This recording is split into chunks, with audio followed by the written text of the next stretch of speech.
My wife betrayed me by secretly selling our family house for $350, $0, then falsely claiming she bought a new property with her own money, only to find out she's been secretly wiring $200, $0 of our savings to her affair partner's offshore account. Now she's threatening to take everything in a messy legal battle over who owns what. I never thought I'd be the guy to get like this, but here I am, sitting in my living room staring at a mountain of proof that my wife, Lisa, had been lying to me for months. The craziest part, it all started with something as simple as a strange feeling I couldn't shake off, like an itch under my skin that wouldn't go away. At first, I thought maybe I was overthinking it. We'd been together for over 10 years, married for 7, and everything had seemed fine, or so I believed. But then I started noticing little things. Her phone always kept close, her texts suddenly more secretive, and her behavior becoming more distant. It was a slow unraveling, really. She'd come home late from work dinners, but I'd catch her sneaking her phone into the bathroom or lying about where she'd been. One night I decided to check her messages. Nothing prepared me for what I found. There in her text with a number I didn't recognize, she was talking about sex and not just casual flirting. She was describing an affair like it was some kind of secret trophy. I saw her saying things like, "Can't wait to see you again," and "last night was incredible," with pictures attached, hot, explicit pictures of her and some guy I'd never even met. That was the moment I knew my world was about to change. I felt like I'd been punched in the stomach. I didn't sleep that night. Instead, I stayed up, staring at the screen and trying to process what I'd just discovered. How could she do this? How could she betray me after all these years? And the worst part, she had been so convincing when she told me she loved me that she was committed. But behind my back, she was sneaking around, lying and probably having sex with some guy she met online or in some bar. I started digging deeper. I found out that she'd sold our family house, our home, the place where we raised our kids and made all those memories, for $350, $0. She claimed she was using the money to buy a new place with her own money, and I had no reason to doubt her, at least initially. But then I noticed inconsistencies in her stories. She said she'd bought a condo downtown, paid cash, and that it was all her own savings. That's when I decided to look closer at our finances. And that's when I found out she'd been secretly wiring $200, $0 of our savings to her affair partner's offshore account. I couldn't believe it. I thought I knew her. I thought I knew us. But she'd been planning this behind my back for months. That money, it wasn't just for her new independent life. It was for some guy she was sleeping with, some guy she'd been telling me was just a friend. All the while, she kept spinning her stories. When I confronted her with the evidence, she looked me dead in the eyes and told me I was overreacting, that I didn't understand her, that she deserved happiness after all these years. She called me paranoid, said I was jealous, and accused me of spying on her because I didn't trust her. It was like I was talking to a stranger. Her face was cold, her voice icy, and her words full of lies. I could see the contempt in her eyes, like I was just some obstacle she needed to get rid of so she could have her affair and her money. Honestly, I felt crushed. The betrayal cut so deep I could hardly breathe. I'd always been the good guy, the one who worked hard, paid the bills, and trusted her completely. And now I was faced with the reality that she'd been planning her escape, secretly selling our house, lying about her finances, and probably sleeping with this guy for who knows how long. I kept asking myself, how did I miss all the signs? How did I not see that the woman I loved was capable of this level of deception? I was furious, but I also felt helpless. I didn't want to just roll over and let her take everything, our house, our savings, our future. I knew I had to do something, but I didn't know where to start. Part of me wanted to confront her again, demand answers, and maybe even try to save what was left of our marriage. But deep down, I knew this was more than just a fight. It was about justice, about reclaiming what's mine, and about making her pay for the pain she'd caused me. That's when I started planning my next move. I wasn't going to let her walk away with everything, not without a fight. I had to find a way to stop her, to get back what she'd stolen, and to make her regret ever crossing me. The betrayal was one thing, but the idea of losing everything, our home, our savings, my dignity, was a punch I wasn't prepared to take quietly. I needed to think, to strategize, and to prepare for what was coming next. The more I thought about it, the clearer it became that I couldn't just sit back and let her manipulate the situation. Lisa had always been the kind of woman who knew how to spin stories, how to make herself look innocent even when she was guilty as hell. But I wasn't going to be fooled again. I started digging into our financial records more thoroughly, pulling every document I could find, trying to piece together just how deep her betrayal ran. She had sold the house without my knowledge or consent for $350, $0. I found out from the bank statements that she transferred the money into her personal account within days. Then she claimed she bought a condo with her own money, but I found that she used a different bank account, one I'd never seen before. She told me she'd taken out a small loan for the down payment that she'd been saving for years. Yeah, right. The only savings I saw in her account were from what I'd deposited, and suddenly, I realized she'd been draining our joint funds for months. The real kicker was the wire transfer 200, vanished from our savings account, gone into some offshore account under a false name. I managed to trace the transaction through the bank's online portal, and it was like staring into the abyss. She had been secretly wiring money to this account, probably for her lover, or maybe just to cover her own ass in case things went sideways. I don't know how she thought she could hide it, but she was sloppy enough to leave some trail. One night, I caught her in a lie about where she'd been. She told me she was visiting her sister out of town, but her phone records proved she was at some luxury hotel downtown, alone, of course. When I confronted her about the hotel, she snapped, told me I was paranoid, that I was imagining things, that she was just trying to have a little fun. That fun turned out to be sex with some guy she'd met online. I found explicit messages between them, dirty talk, plans to meet up, even some pictures of her in bed with her legs spread trying to look seductive. I felt my stomach twist. How could she be so callous, so reckless? I'd always been the one working late, paying the bills, making sure she and the kids had everything they needed. And she was out there, screwing around, selling our house behind my back, wiring away our savings, lying right to my face. It was like I was dating a stranger, a woman I didn't recognize. And the worst part, she kept insisting she was the victim, saying I was controlling, that I was paranoid for suspecting her.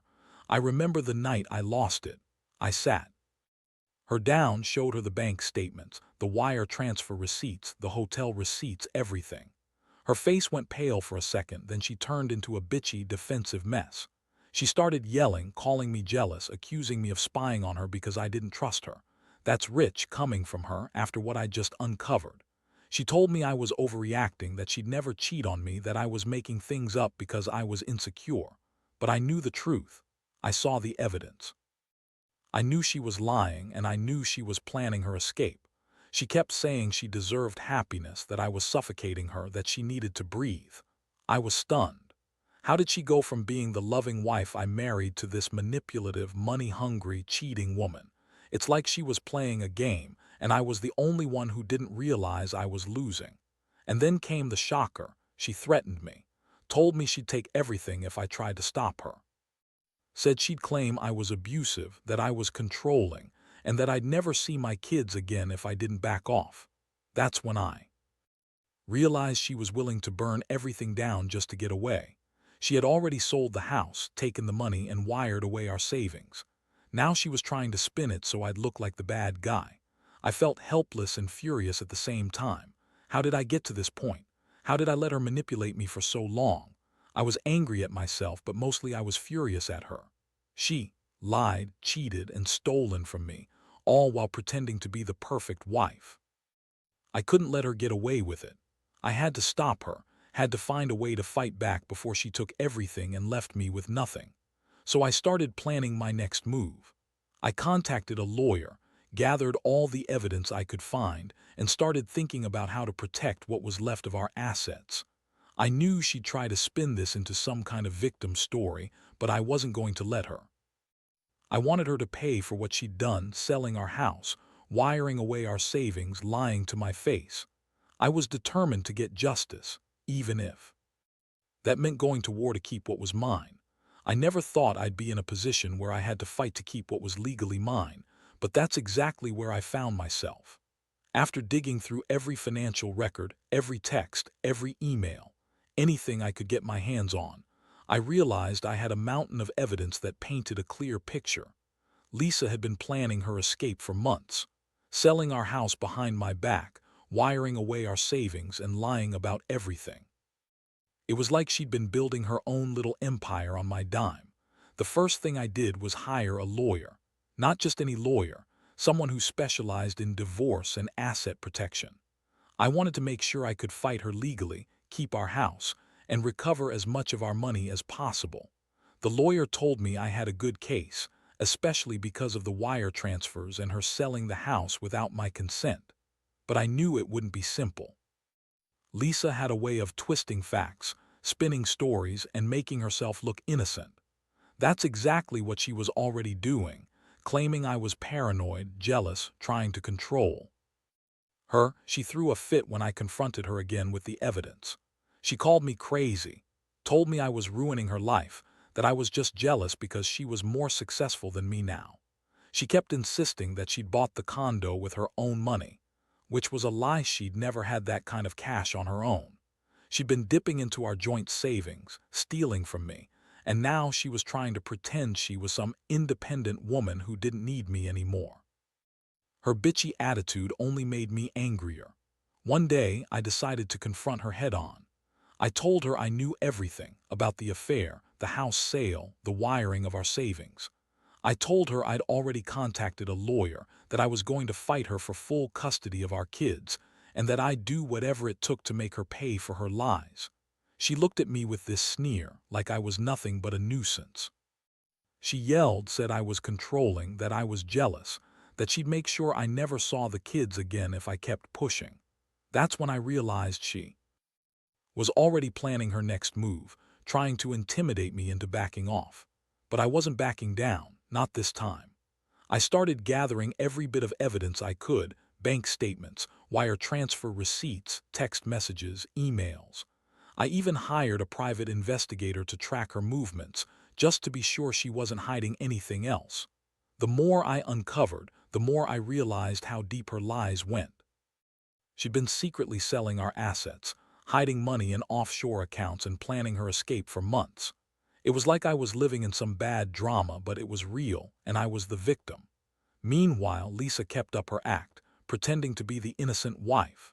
She'd cry, call me paranoid, accuse me of trying to control her. She'd say she loved me, that she was only doing this because she was unhappy, that she deserved to be happy, even if it meant destroying everything we built. But I saw right through her. I knew she was lying.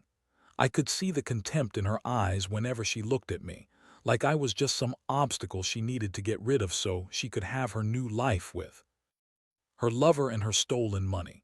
The worst part, she threatened me openly, said she'd take everything: our house, our savings, the kids, if I didn't back off. She warned me she had lawyers lined up, that she'd make sure I got nothing. I felt the cold grip of fear mixed with rage. I'd never been in a fight like this before, but I knew I had to stand my ground. I wasn't going to let her destroy me, not without a fight, so I doubled down. I made sure every document was in order, every piece of evidence cataloged. I contacted financial experts to help me understand what she'd done with the money, and I started preparing myself for the legal battle ahead. I knew Lisa was good at spinning stories, at lying her way out of trouble, but I had the truth, and I was going to use it. I couldn't believe I was in this mess, but I also knew I wasn't going down without a fight. I owed myself that much. I owed my kids that much too. This wasn't just about money anymore. It was about justice, about making sure she couldn't get away with destroying everything we'd built together. By the time I had everything laid out, bank statements, transfer records, her messages, and her lies, I knew I was ready to go to court. I wanted to stop her from taking what she thought she could walk away with. The thought of her walking out with our house, our savings, and custody of the kids without any consequences made my blood boil. She had already sold the house, wired away hundreds of thousands, and lied her way through every step. I couldn't let her get away with it. I sat her down one last time before going to the lawyer's office. I told her I knew everything about the sale, the wiring, the affair, everything. Her face twisted into this bitchy sneer, like she was already planning her next move to spin it all in her favor. She said I was paranoid, that I didn't trust her, that I was just jealous because she was more successful now. She kept up her act, trying to make me doubt myself, but I wasn't buying it anymore. I'd seen how she looked at that offshore account, how she'd lied about everything. When I filed for legal separation and custody, I made sure to include all the evidence I had. I wanted the courts to see just how much she'd betrayed me. I knew she'd try to manipulate the process. She always did. She'd probably claim I was abusive or controlling, just like she threatened, but I had the proof. I had the bank records showing the wire transfer, the sale of the house, the texts where she was openly cheating. I wanted her to pay for what she'd done, not just financially but emotionally as well. The legal battle was brutal.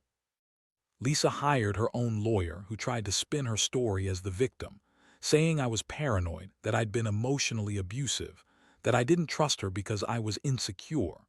She played the victim so well, crying in court, claiming she was just trying to find her happiness.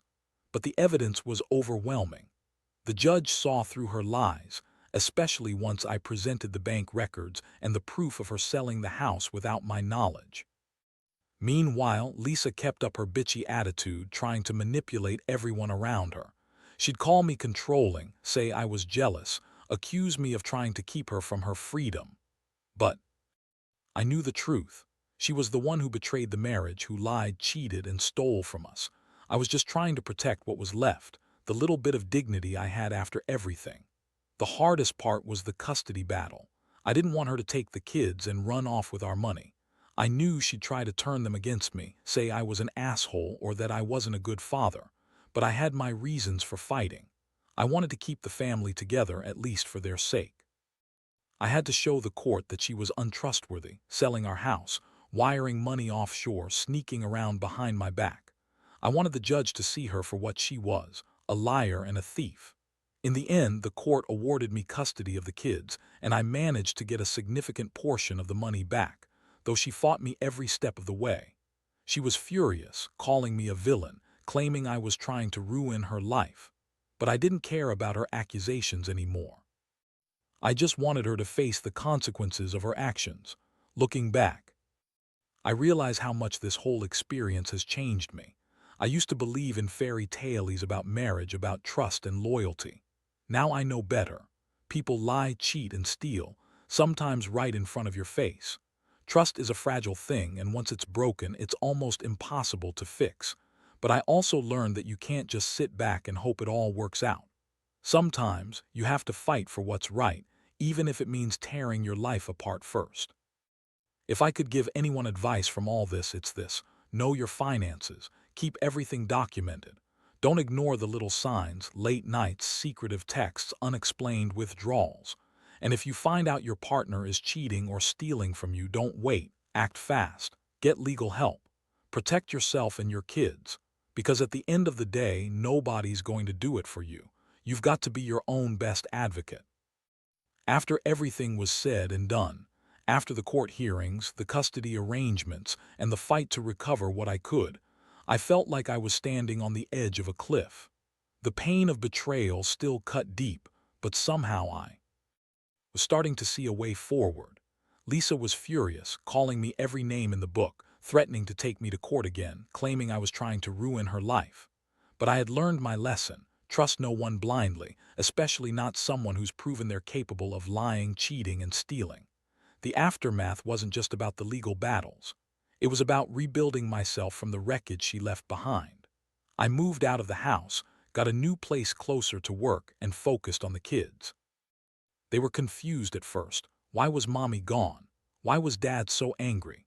But I made sure they knew I was still there for them, that I loved them, and that everything was going to be okay. I wanted to shield them from the chaos, even if I was hurting inside. As for Lisa, she continued her bitchy, manipulative ways. She'd call and text, trying to guilt me into giving her more money or letting her see the kids more often. She'd cry about how unfair everything was, how I was trying to control her. But I knew her game now. I saw through her lies. She wanted to keep the money, keep the kids, and have her freedom all at my expense. I refused to let her manipulate me anymore. I had fought for my rights, fought for my dignity, and I was determined not to let her win. The biggest lesson I learned is how dangerous betrayal can be, especially when it's wrapped in lies and money. That woman was willing to sell our house, wire away our savings, and cheat on me just to get her way. It made me realize how fragile trust really is and how important it is to stay vigilant. I also learned that revenge, when done right, can be a way to reclaim your power.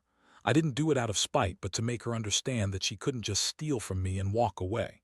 Now I focus on rebuilding my life. I've taken a step back from relationships for a while. I need to heal, to trust myself again. But I also want to warn anyone out there: don't ignore the signs. Keep your money safe, your eyes open, and never assume someone's loyalty is guaranteed. When someone betrays you like this, the pain is almost impossible to describe. But you have to pick yourself up, fight for what's right, and never let anyone take everything you've worked for without a fight. Most importantly, I've learned that even after betrayal, life goes on. It's not about revenge or punishment. It's about reclaiming your dignity and making sure you don't get again. I'm still healing, still learning, but I'm stronger now. And if I could give one piece of advice to anyone in my shoes, it's this: trust carefully, act quickly, and don't be afraid to fight for what's yours. Because if you don't stand up for yourself, no one else will. Looking back, I realize how much this whole ordeal has changed me. I used to think marriage was about trust, about building a life together. Now I see it's about being vigilant, about protecting yourself from the ones who might betray you. Lisa's betrayal was a wake-up call I never expected, and it hit me hard: selling our house, wiring away our savings, cheating behind my back. The sting of it all still lingers, but I've learned to survive, to rebuild, and to move forward. The biggest lesson I've taken from this is that no matter how much you love someone, you can't ignore the signs of deception. I was blind for a long time, trusting her blindly, believing in fairy tales. But the truth is, if you don't stay alert, if you don't keep your eyes open, you might wake up one day with nothing left. No house, no savings, no trust. I wish I had been more cautious from the start, but I also know that sometimes people reveal their true colors when you least expect it. Now, I focus on my kids and my own recovery. I've learned to set boundaries, to stand up for myself, and to never let anyone take advantage of me again. I've also become more cautious about money, keeping everything documented, making sure I know where every dollar goes. Because if there's one thing this experience has shown me, it's that money can be a weapon, used either to build or destroy, and you have to be prepared. Most of all, I've come to accept that some betrayals are irreparable. Not every marriage can be saved after something this deep. Sometimes the only way forward is to cut your losses, pick up the pieces, and rebuild yourself from scratch. I still have scars, but I also have a sense of resilience I never knew I had. I learned that revenge isn't about hurting someone else. It's about reclaiming your peace, your dignity, your life. If I could tell anyone reading this who might be going through something similar, it's this: trust carefully, act swiftly when you suspect something's wrong, and don't be afraid to fight for what's yours. Protect your assets, your heart, and your sanity. Because once trust is broken, it's hard to get back, and the pain can last a lifetime. But you're stronger than you think, and no betrayal can define you unless you let it. Stand tall, get your justice, and don't let anyone take more from you than they already have.